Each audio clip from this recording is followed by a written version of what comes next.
Hello and welcome to Fail Forward and Fail Fast. How to embrace failure as an opportunity. So many people do that and they're just good with it.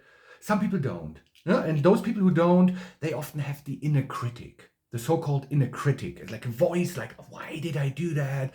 And they may be mad about themselves for a long time. If you ever experience that, don't worry. Today I have 9 different recommendations how to improve it. To embrace failure as an opportunity to succeed.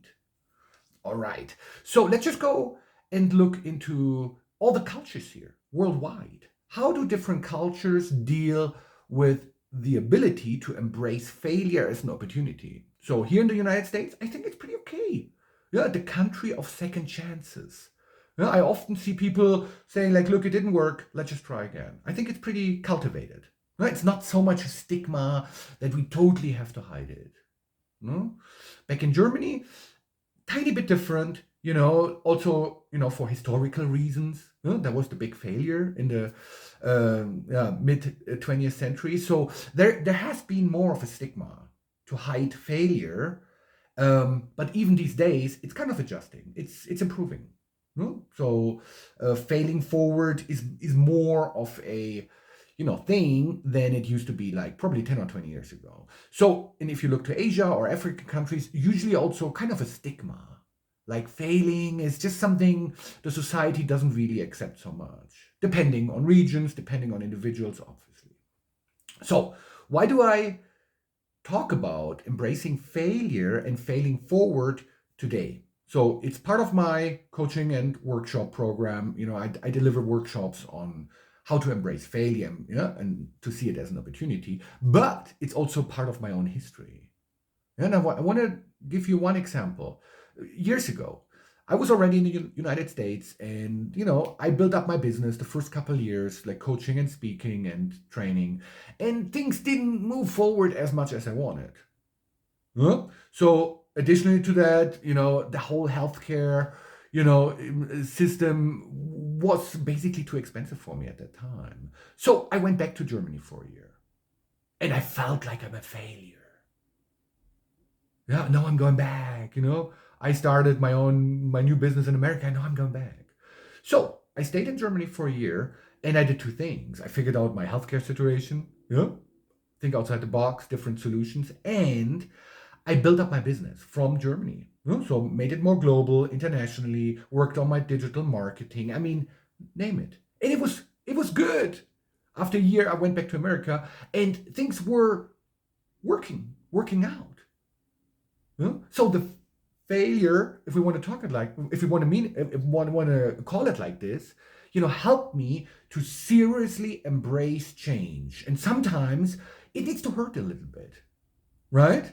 If it doesn't hurt, we are in the comfort zone. We're like, yeah, I could, and it's not going to happen. So for me, that year back in Germany was super valuable because it showed me what to improve and to think, different passes.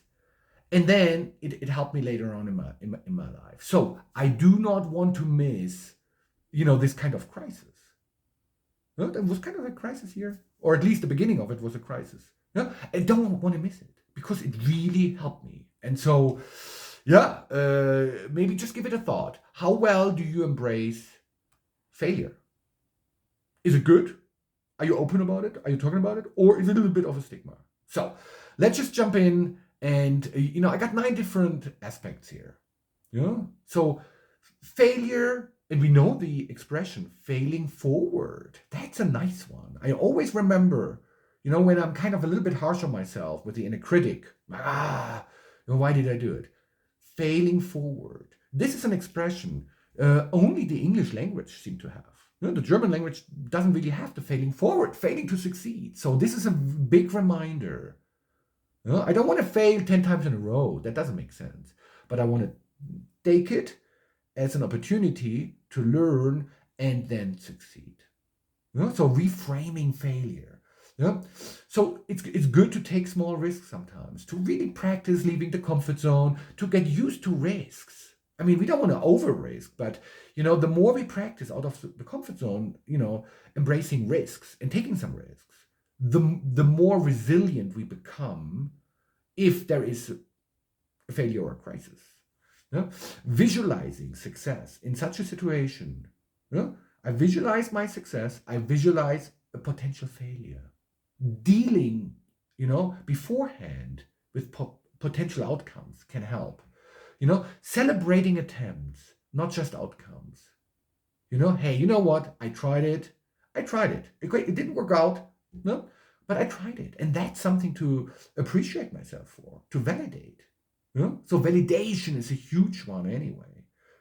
How much do I validate myself for all my doings and sometimes wrongdoings?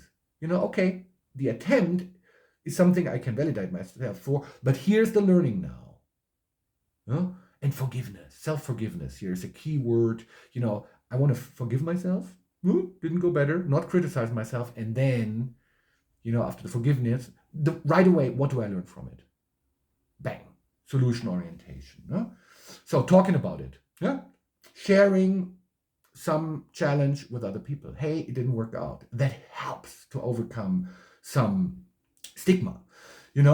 Anchor yourself to a bigger purpose. So having the big picture in mind and surrounding yourself with growth-minded people. I remember when I went back to Germany that year, there were some people in my circle of friends, they were, not growth-minded there. They were like, pointing the finger. No. So, hey, adjust, who do I surround myself with growth-minded people who do not point the finger at me. Oh, it didn't work out.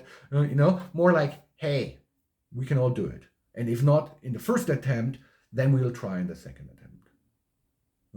So I hope this was a bit of an inspiration, more in the article connected to this video below there.